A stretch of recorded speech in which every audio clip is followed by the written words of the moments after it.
Los postes de tótems de la isla de Vancouver cuentan complejas historias, transformaciones de humanos en animales y viceversa, y también cosmogonías, mundos distintos, incluso mundos al revés, como este.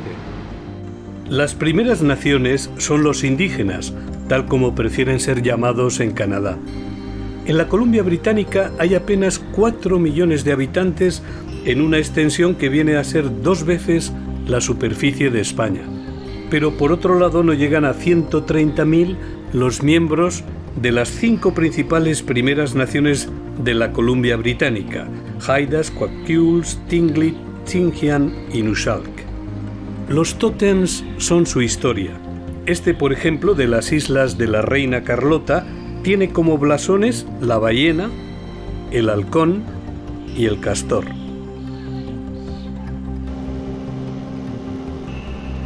La Columbia Británica, al oeste de Canadá, frente al Pacífico, se extiende por casi 1 millón de kilómetros cuadrados. Es la tercera mayor provincia de Canadá tras Quebec y Ontario. Esplendor sin ocaso, reza su leyenda. No solo equivale a la 10ª parte de Canadá, sino que cuenta con al menos 7.000 kilómetros de un litoral fracturado con múltiples fiordos y ensenadas. Hasta un 60% de la Columbia Británica aún está cubierta de bosques. Un fabuloso escenario natural, pero donde las primeras naciones insertaron sus sofisticadas creencias o conjeturas. Por ejemplo, la del transformador, el trickster o tramposo, una figura a caballo entre el animal y el humano. Y no hay otro tramposo mayor que el cuervo. Para el antropólogo Levi Strauss, el cuervo es el poder rebelde y el primer creador de las leyes. En el Museo de Antropología de Vancouver destaca la gran máscara ceremonial del cuervo Hasiwe y la creación del mundo por un cuervo, según Bill Reid, el gran escultor Haida. El cuervo en realidad robó la luz, y así también se hizo el mundo.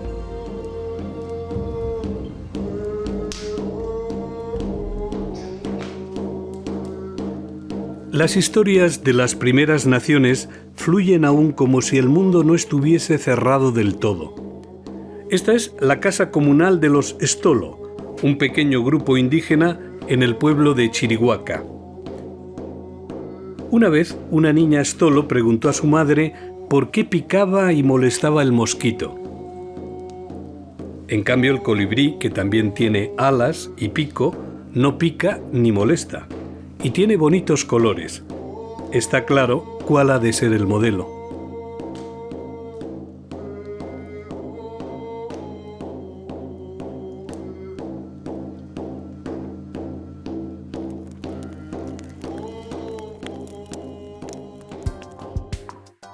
Vancouver es la gran metrópoli de la Columbia Británica.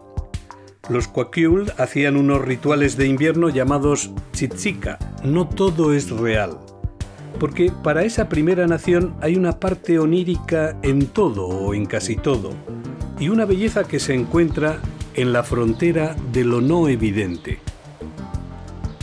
En los años 20 del siglo XX se erigieron estos tótems en el Parque Stanley de Vancouver. Los tótems de los indígenas de la Columbia Británica eran como sus escudos de armas. No eran dioses ni eran adorados. Les servían para contar escenas míticas, como por ejemplo la del pájaro trueno. Es la deidad del mundo superior y una de las más poderosas. Cuando el Thunderbird bate sus alas, suena el trueno. Cuando guiña sus ojos, hace el relámpago. Lévi-Strauss considera de gran nivel el arte de las primeras naciones, y ello por haber reunido en unos códigos pictóricos y escultóricos tanto rasgos humanos como no humanos. Esa realidad era y es de tercer tipo, ni humana ni animal, sino ambas cosas a un tiempo.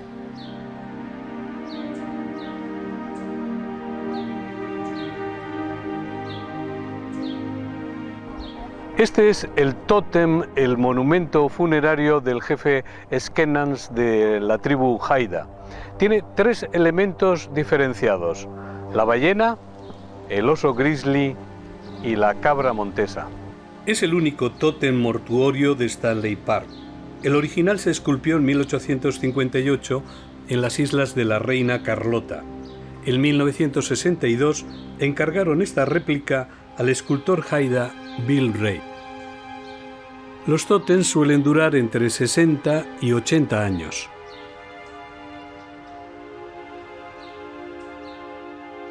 Pero la vida de las primeras naciones en la Columbia Británica no siempre ha sido idílica.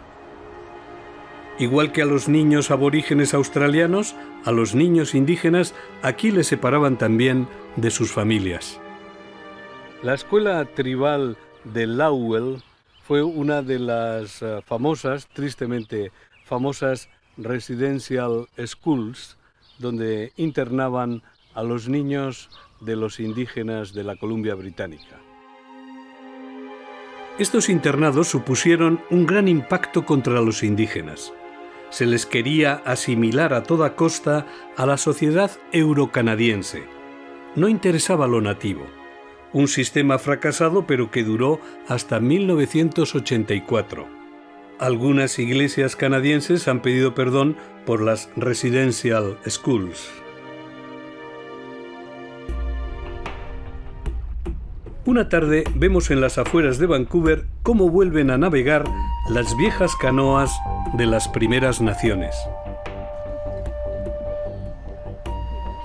Una de las instructoras del grupo recreativo Tayaka o Lobo de los Salis costeros es Nicole Jones, una chica indígena con un nombre anglosajón.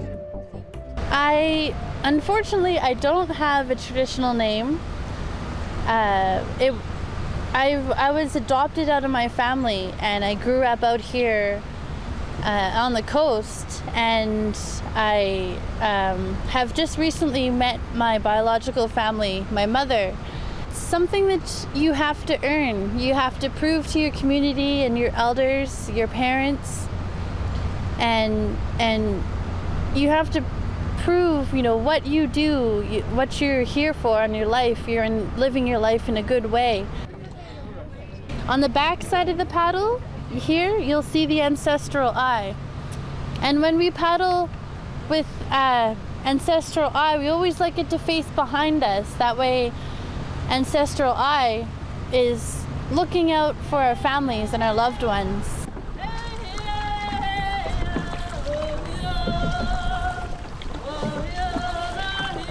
Durante demasiado tiempo, los niños indígenas fueron arrancados de sus familias no solo para meterlos en internados. A veces eran dados como Nicole en adopción para seguir las pautas culturales de los canadienses blancos. Ya en un nuevo siglo, esas prácticas han sido censuradas y abolidas, y las primeras naciones vuelven a remar y a enseñar a remar a los blancos.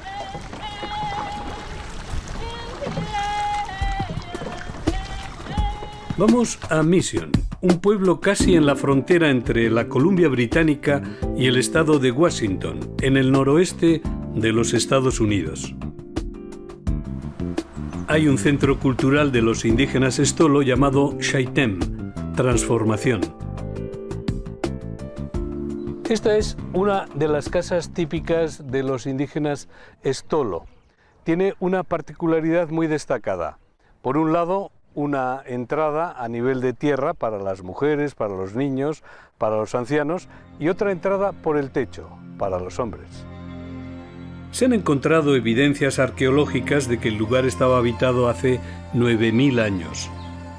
Pero aquí lo que más destaca es Shaitem, una piedra en medio del bosque a la que los indígenas Stolo atribuyen gran poder. Aquí se hacía posible el paso de persona a animal y viceversa. Vienen colegios hasta de los Estados Unidos a visitar esta piedra con una historia que parece tan alejada de los videojuegos, pero de poderosa imaginación. No ha muerto el viejo talento de los Stolo para imaginar el mundo y para seguir cortando troncos para hacer tótems. Linnea es la directora del Centro Cultural Shaitem. Before the contact, before the Europeans came, were all along the rivers. There was probably 40,000 Stalo in 24 villages. Right today, there are 10,000 Stalo. The population was devastated in the 1800s, 1900s from the diseases. Pero la cultura Stolo vive y recuerda que el cuervo, el transformador, fue el que colocó en su sitio al sol y a la luna y a los salmones en la tierra. Ho, ho, ho, hey. Ho, ho, ho, hey. Hey, ah, ho, ho, hey. Hey, ah. En todo Canadá se daba la cifra en 2006 de 700.000 personas pertenecientes a 198 primeras naciones. Los Stolo, dentro de los Salis costeros, son 24 bandas o subgrupos. Viven entre Canadá y los Estados Unidos y muchos son los que vienen todos los años a Bird Island.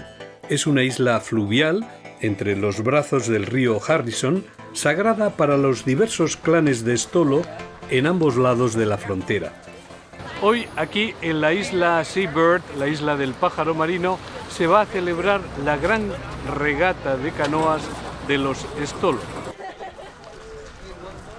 Los Stolo son pocos miles, pero no se quieren dar por vencidos en la carrera de la modernidad.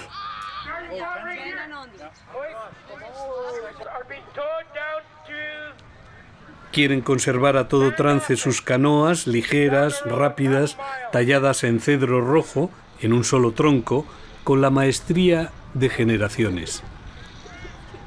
Luis es de Duncan, en la isla de Vancouver, y ha venido hasta aquí con toda su familia para acampar junto a su canoa.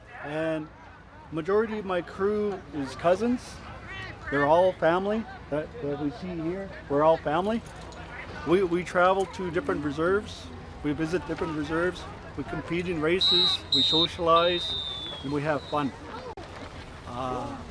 This is one of our oldest traditions, where we teach from the youngest to the oldest. And my grandfather paddled, coached, he passed it on to my father. He trained and coached his crew, and I'm the third generation doing the same thing. Coaching and managing my canoe club. Catherine, la joven mujer, acaba de tener una niña. No, I don't. Like I did before for fun, to like just have fun. I've never raced, but I just like trained for fun. But like now, when like I have a daughter and she's like more important. Mientras se van organizando las regatas, hay quien aprovecha para jugar un partido de fútbol. Tampoco falta en Seabird Island una pequeña feria de atracciones. Los tiempos cambian. Esencial para los indios de la costa del noroeste fue el potlatch, la fiesta de exhibición y destrucción de riqueza. Los potlatch fueron abolidos una primera vez en 1884, pero siempre queda en la memoria colectiva de los indígenas que llega un tiempo en el que hay que festejar y gastar sin límite. Hoy eso tiene una pálida traducción en la pequeña feria de la isla Seabird.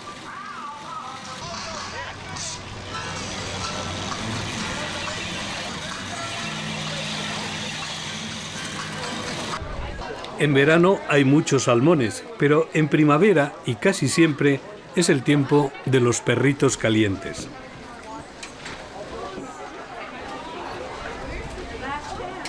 Pero aquí se ha venido básicamente a remar y a ver remar. Poco a poco empiezan las regatas. Hay varias categorías: niños, hombres, mujeres.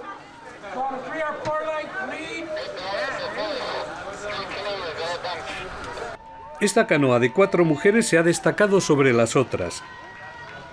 Es la ganadora de su categoría. La timonel de la canoa victoriosa es de Chilliwack. A lot of people in here, they train, we train for 2 hours a day on the water and 1 hour on the land, running. Oh, I love it. We start training in March, so this is going on our 3rd month of training. Every day we train. I've been pulling since I was 4 years old. I'm 30 now. It's just a way of life for us. It's part of our culture. Poco a poco sube el calor reinante aquí en la orilla del río Harrison y también el que suscita la regata de 4 remeros.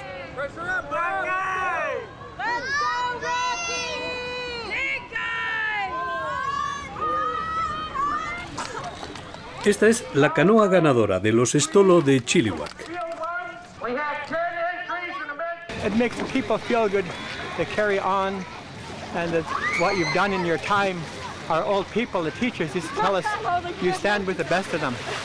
Whatever you do in your walk of life, you try hard, and that's what the people try to do here in the events.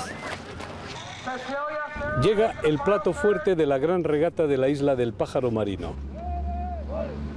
Hay un espíritu de competición más que un espíritu de ganar por ganar entre los Stolo. Los Stolo, como otros indígenas de la Columbia Británica, conciben la vida de la comunidad como la de una familia conectada con un legendario antepasado en un tiempo remoto. Pero, como dice Edward Sapir, ese antepasado común lleva a tener abundantes grados de relaciones en un pueblo.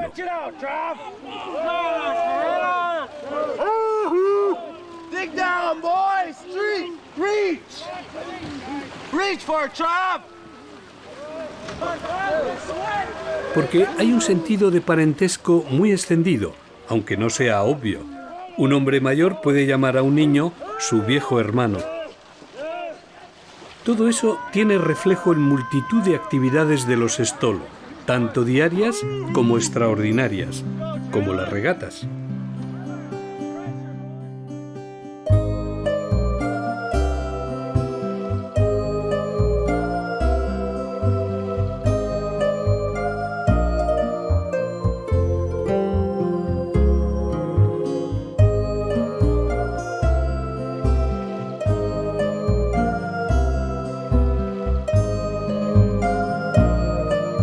La ganadora absoluta es la canoa Mountain Breeze, brisa de la montaña. Son Stolo que entrenan en el lago Coppers. Sefer es el timonel de brisa de la montaña. Yes, that's a big reason why we're participating in this sport, is to continue with as much of our traditions as we can. Aunque hoy también hay en la isla del Pájaro Marino un broche cómico. Regatas individuales de uno contra sí mismo, uno que rema por puro placer.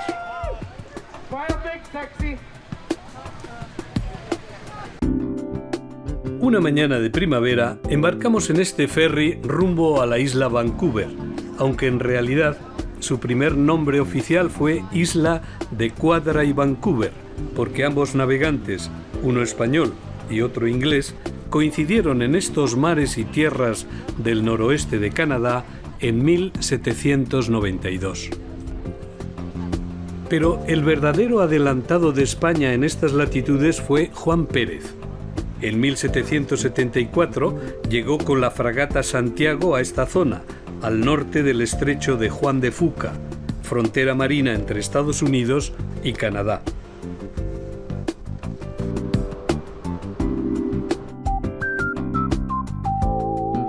La noche es para dormir, el día para descansar. Este es el lema de Victoria, capital de la Columbia Británica.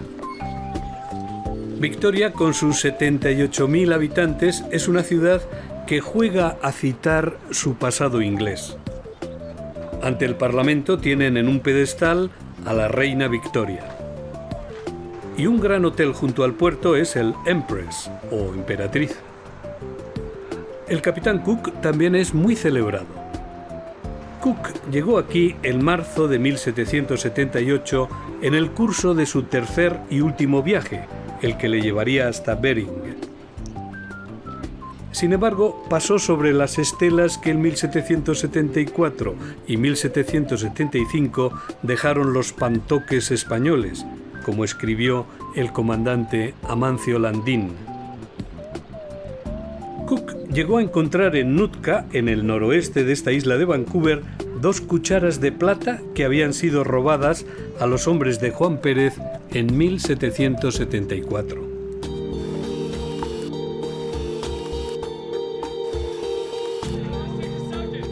Hoy el puerto de Victoria es un rompeolas de gentes de las más variadas procedencias. Vemos a una familia uterita. Son anabaptistas alemanes originarios del Tirol que escaparon a Moravia en el siglo XVI y luego a Rusia. Llegaron en 1874 a Norteamérica. Los seguidores de Jacob Hutter, acérrimos pacifistas, son unos 50.000 en Estados Unidos y Canadá. A poca distancia del centro de Victoria se encuentra el Parque Quadra. Está presidido por la estatua erigida en memoria de Juan Francisco Bodega y Quadra, nacido en 1743 y fallecido a los 51 años. El marino español, zarpando desde México, hizo 3 grandes viajes de exploración en la costa noroeste de Canadá. Quadra fue un gran observador de las peculiaridades del noroeste canadiense. En el puerto pesquero de Victoria se entreven focas leopardo. Quadra anotó asimismo las creencias de los indios mezchimes. La mujer se crió primero que el hombre. Vino Dios a visitarla en una canoa de cobre y del humor que arrojó ésta de las narices formó el primer hombre.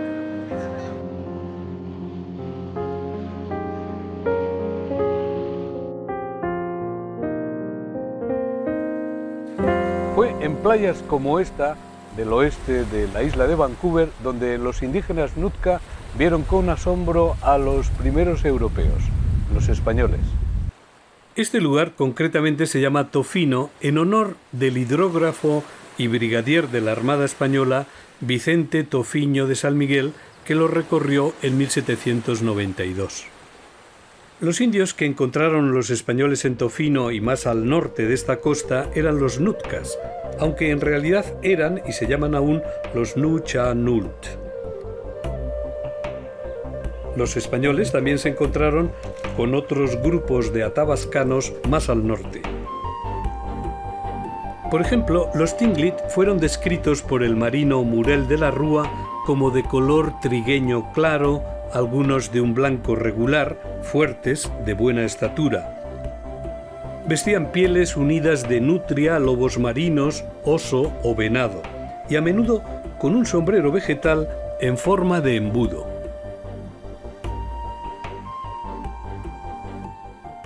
Joe Martin siente orgullo de su nombre indio Nupitashi y de su grupo, Clauqué. And on this coast, I am one of the canoe builders, and I built this canoe. But since I began building canoes many years ago, I have built about 42 canoes in my life. But most of these canoes are carved from a red cedar. And when that log was laying down, it was about this big in diameter, and it was maybe about 800 or 1,000 years old. The Spanish arrived here. I know they were in front of the village here in 1793, and in that time they estimate that the tribe here had maybe about 7,000 warriors. So the tribe was very big at the time. This fellow who was Chief Wickedinish and his tribe. And at that time, the war chief was my great-great-grandfather at this time, whose name was Nukmis. And he was the war chief, and so he would have met the Spanish sailors that came here. No debió ser un encuentro demasiado arduo entre españoles y Nuchanult. Siglos después, Joe Martin, o Nupitashi, nos lleva en su motora por la bahía de Tofino y sus muchas islas.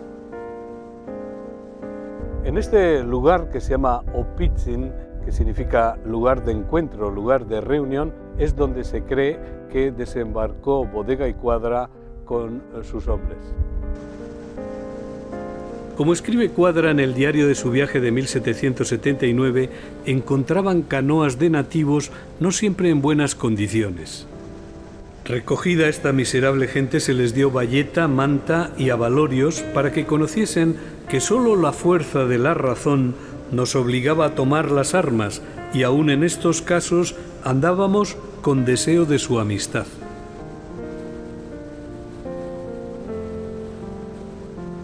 Nuestro intento ahora es desembarcar también, pero con la idea de ver el bosque primario que queda en Mears, una de las islas de este archipiélago privilegiado por la naturaleza y la protección de la misma.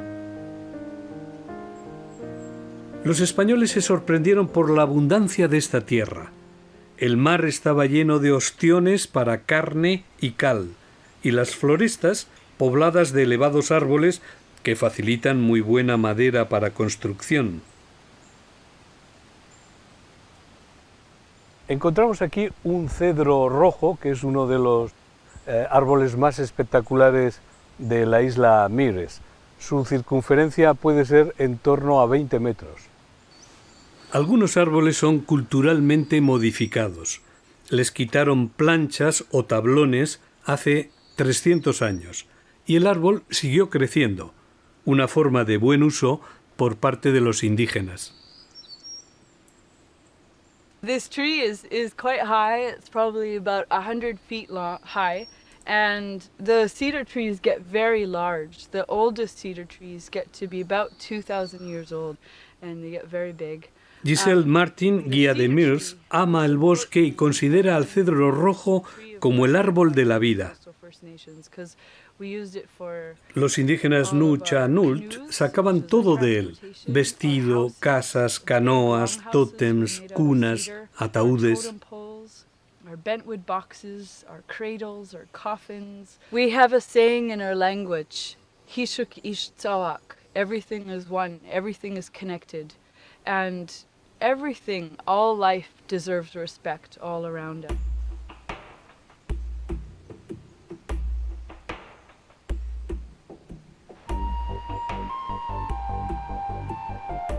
Reshuisha es una pequeña aldea de los actuales indígenas Nuchanult, descendientes de los antiguos Nutcas. Son apenas 300 personas que viven junto a un mar que devuelve constantemente troncos a la playa. Bruce, el jefe del pueblo, vive en esta casa con su familia. Bruce trabaja en una empresa de construcción. Bruce, su mujer Iris y su hija Hannah pasan muchas tardes viendo su televisor de plasma.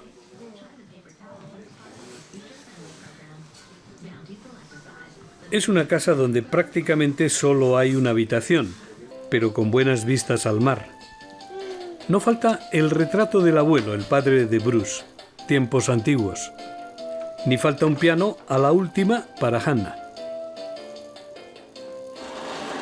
She actually belonged to my mom's uncle, and her uncle had no children, so she took over the seat until one of us were able to take over, and I was trained quite young throughout my life. Since I was probably younger than her, they took me and they told me what my roles and responsibilities were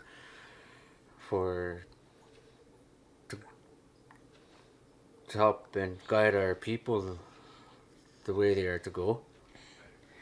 Hannah is about Hannah is 14 months old now, and she was born last March. I stayed home with her for about 6 months. Our day starts about 6:37 in the morning, and I head off to Ucluelet, which is on the other side over there. It's about 20-minute to half an hour drive.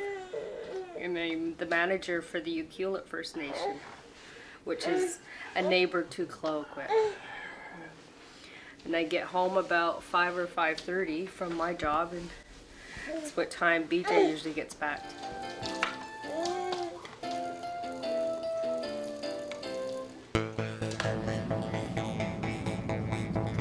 Vamos ahora a la costa oriental de la isla de Vancouver. Nuestro objetivo son las islas Discovery, y dentro de ese grupo vamos a la isla Quadra, que pasa por ser la más escenográfica de este paraje situado entre la gran isla de Vancouver y la tierra firme de la Columbia Británica. En la travesía hasta Quadra, las papeleras producen un ambiente de humos y luces fantasmagóricas. Quadra, con sus 2.700 habitantes permanentes y sus 35 kilómetros de longitud, se ha convertido en un exclusivo lugar residencial. En Cape Madget, o Yaculta en idioma nativo, vive la mayoría de la gente, cerca de 1 millar de personas. Son en cambio pocas decenas y están muy mezclados los miembros de la primera nación de la isla, que son los Kwakwaka'wakw.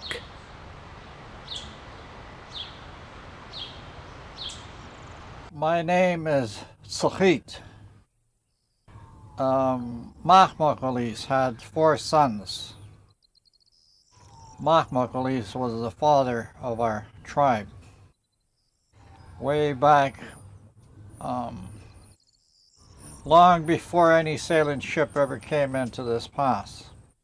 My ancestry also is from Chileno, Seville's, and I have close relatives that are Chilenos that came together in 1897. We still hold strong family ties with other tribes like Sliammon, Churchills, Clahoos, Comox.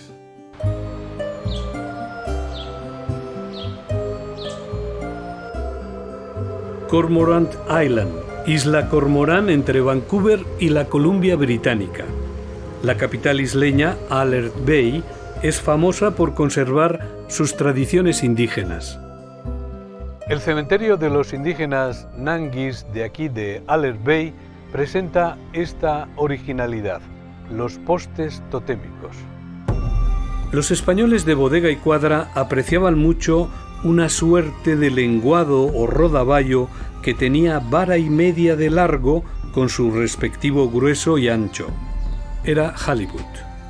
Este tótem del hipogloso o halibut fue esculpido por Stephen Bruce en 1995. Generalmente se erigían tótems para honrar a los grandes jefes. Las figuras de los postes eran blasones, animales heráldicos de la persona, aunque también representaban el carácter de un clan entero. El pájaro del trueno, esculpido por Bruce Alfred en 1995, lleva una plancha de cobre, lo más valioso para una fiesta de potlatch. Pero los indígenas no creen que los postes sean para toda la vida. Si caen o se dañan, es que es tiempo de hacer uno nuevo. De todos modos, en Albert Bay tienen el mayor tótem de todo el país, de 57 metros de altura, erigido en 1973 con el hombre sol, Kushgimuk, Kulus, su primo, pájaro del trueno, y así decenas de figuras de los Kwakwaka'wakw.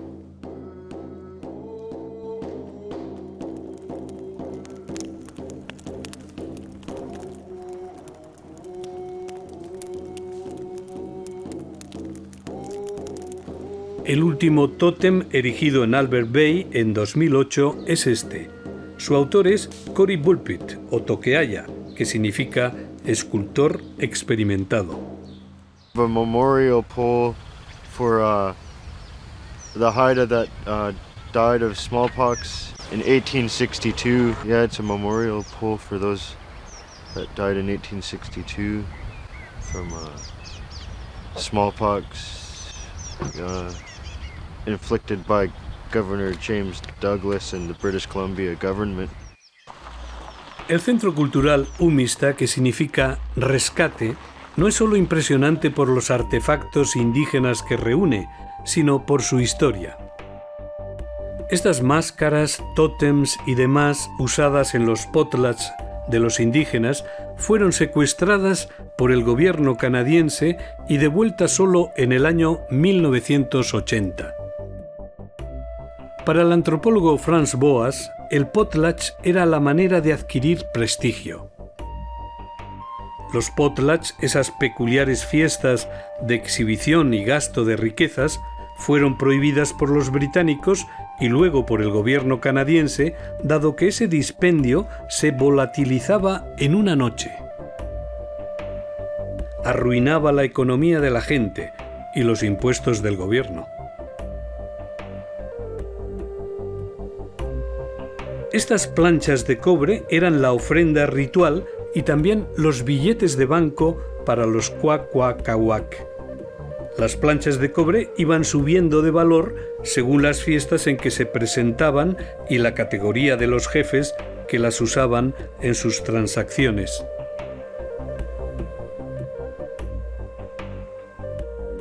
Andrea Sanborn, o Putlash, su nombre tradicional, es la directora del Centro Umista. The Umista Cultural Center. A mask that is very special to myself is this mask here. It's a Zonokwa mask. It's the mask of it's old, it's missing all its hair, like all the hair is missing here.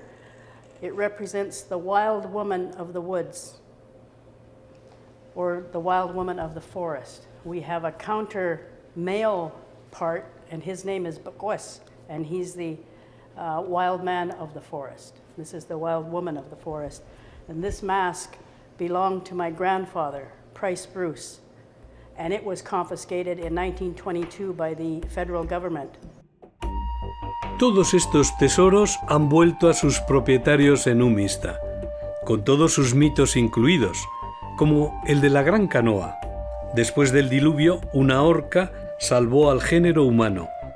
La gente fue a los montes y se hicieron lobos. Luego regresaron a la tierra.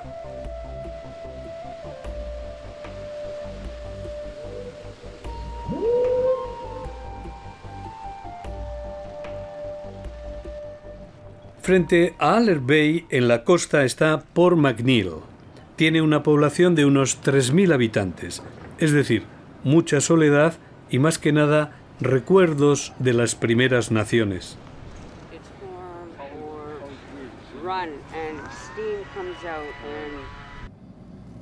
Desde Port McNeill seguimos viaje hasta Port Hardy, el punto más septentrional de la isla Vancouver. Encontramos más bien bosques y también osos negros pastando tranquilamente a la orilla del asfalto. En la Columbia Británica y el Yukon hay unos 160.000 osos.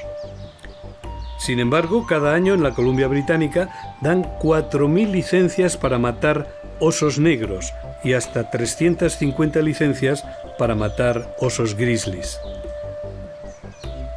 A eso hay que añadir que cada año los propios agentes de conservación de la fauna matan 800 osos negros y 50 grizzlies que merodean por las ciudades y pueblos atraídos por los cubos de basura y que se convierten en agresivos.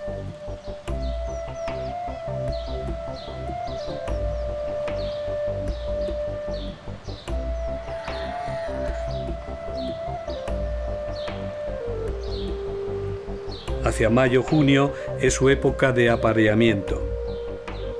Viven unos 25 años.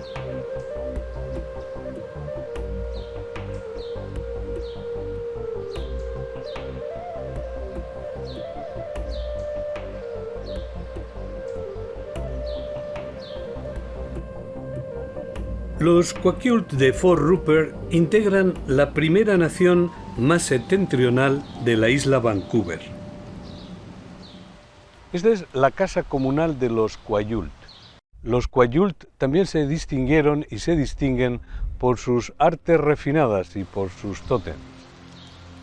Los Kwakiutl tienen 8 reservas en el norte de la isla de Vancouver, pero el número total de este grupo indígena, conocido también como Banda de Fort Rupert, apenas asciende a las 600 personas. Frank Boas, uno de los fundadores de la antropología moderna de los Estados Unidos, se inspiró a principios del siglo XX en los Kwakiutl para desarrollar sus ideas del particularismo histórico y del relativismo cultural. Particularismo histórico que establece que cada sociedad es producto de una historia única, y relativismo cultural que no cree que exista una cultura mejor que otra ni superior.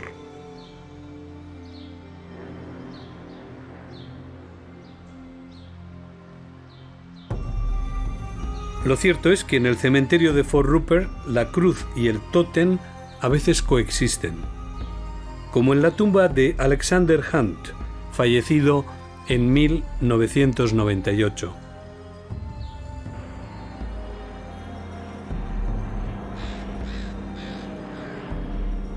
Calvin Hunt regenta el taller Copper Maker, el hacedor de cobres. Es el escultor de más prestigio de los Kwakiutl. Calvin Hunt no solo esculpe tótems en cedro. Él es desde 1998 Nasom Yes, un jefe tradicional de su tribu Kwakiutl por vía hereditaria.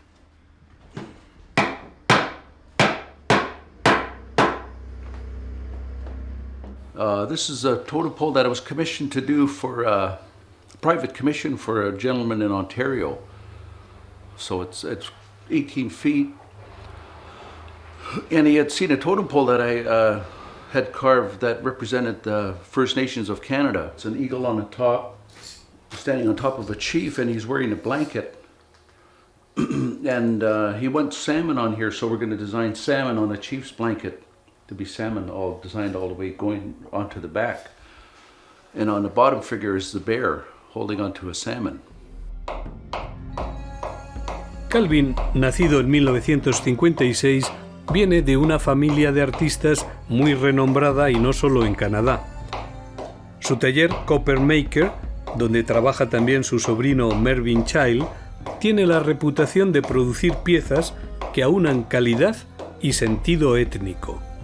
The Europeans seemed to be more interested in our culture and our art than the people here. So they seen that as an opportunity to save the art. Calvin vive con su mujer Mary en esta casa de Fort Rupert. Nos permite visitarla. Es un chalet con todas las comodidades en este último pueblo del norte de la isla de Vancouver. Calvin va a organizar un potlatch en honor de su hija que ha estado trabajando como voluntaria a favor de las primeras naciones. Calvin está muy orgulloso de todas las telas y artefactos que va a llevar al potlatch y que ha acumulado su familia durante largos años. El potlatch se va a celebrar en la casa de Mungo Martin, el abuelo de Calvin, en Victoria, la capital. Mungo Martin, o el jefe Nakap Ankam, fue un gran artista y fue él, en 1953, quien organizó el primer potlatch público después de la prohibición.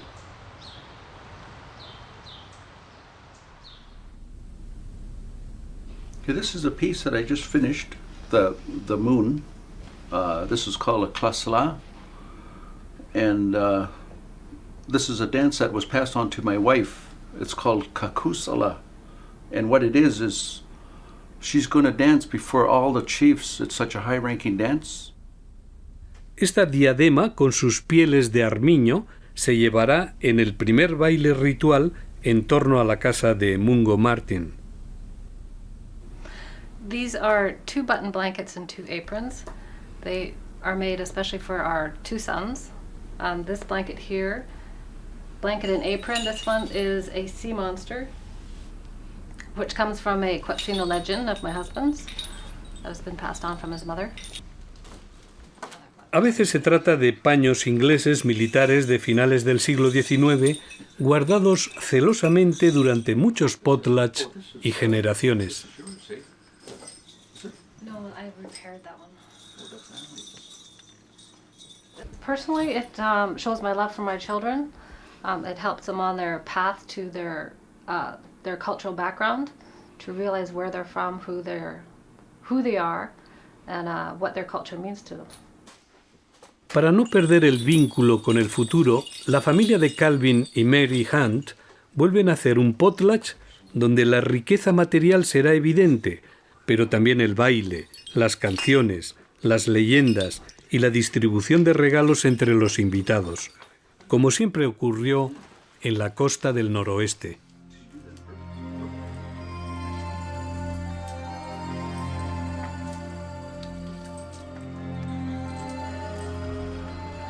En Port Hardy, un pueblo de unos 4.500 habitantes, se acaban las carreteras.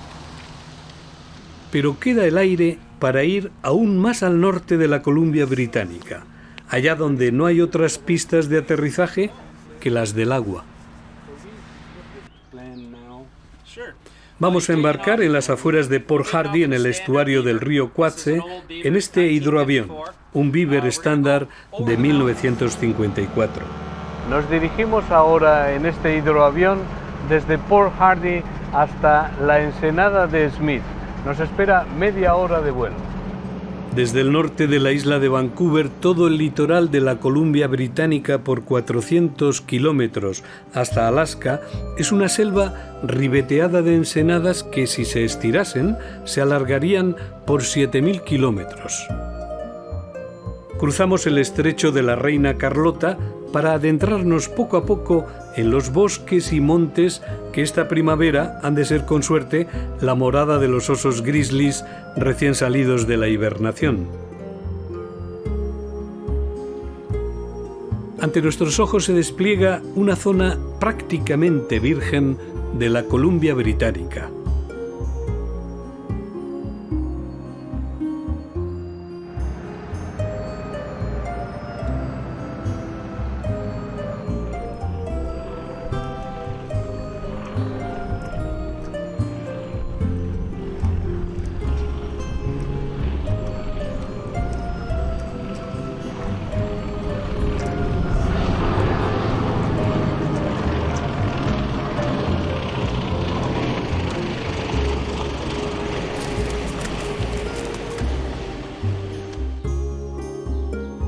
Navegamos ahora por el río Nikkei y sus aguas, que son como un espejo. Así son los paisajes de la Columbia Británica, sus ríos y bosques todavía vírgenes. Son el hábitat de los osos grizzly. Y de repente, la gran sorpresa, la cara más soñada de la naturaleza. Entre los mayores osos del mundo, los grizzlies pesan unos 250 kilos. Ahora están flacos tras un largo invierno a base de dormir y de tirar de sus reservas de grasa.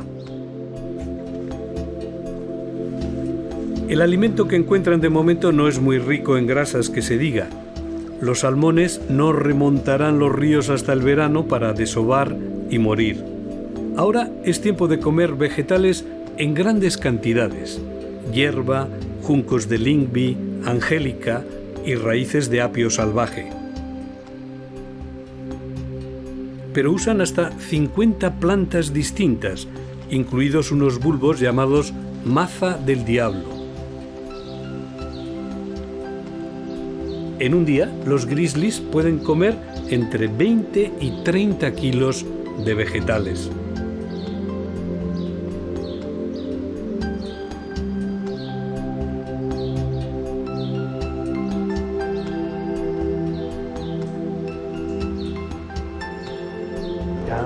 las 9 de la noche, en la raya del anochecer, encontramos un tercer grizzly que está durmiendo tranquilamente encima de un tronco, allí.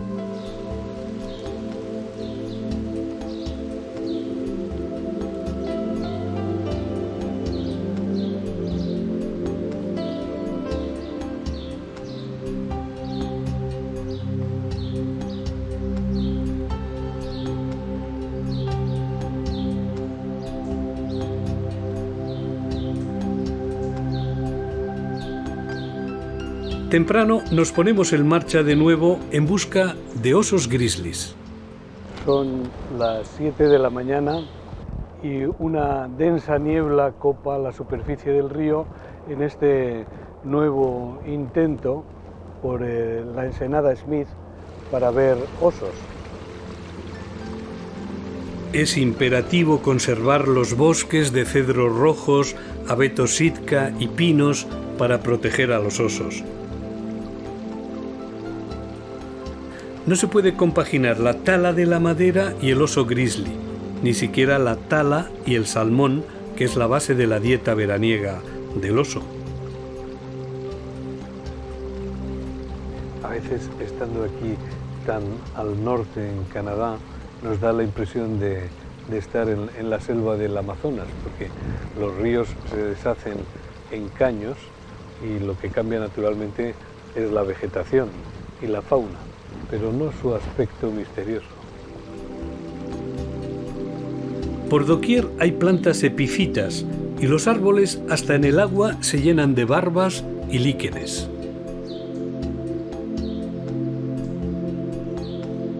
Entrevemos entre aguas a un bisón.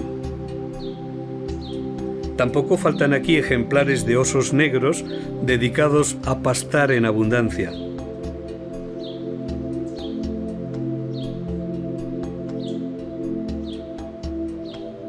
Pero en cualquier recodo puede estar el rey grizzly.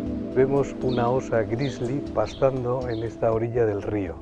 Es lo que suelen hacer en esta época de primavera, comer mucha hierba, hasta 30 kilos por día.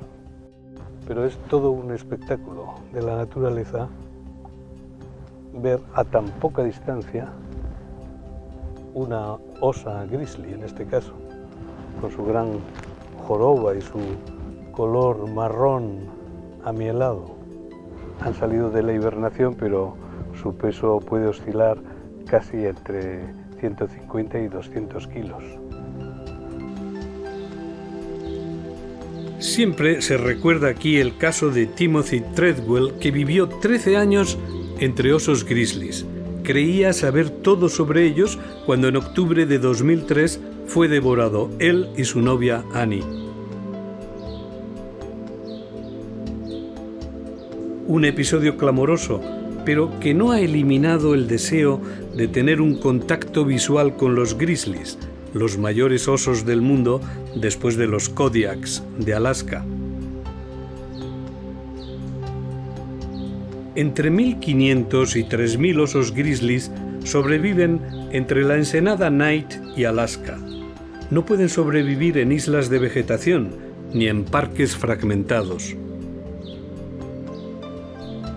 Los grizzlies necesitan espacios continuos sin madereros a la vista, sin que las herrerías y pistas forestales perjudiquen las zonas de desove del salmón, principal alimento de los grizzlies. En el verano, claro, no ahora, en primavera. No es extraño que las primeras naciones, viendo estos parajes y estos seres, los respetaran. No es extraño que declararan la unidad de todo lo viviente y que a los osos grizzlies los elevaran como sus tótems.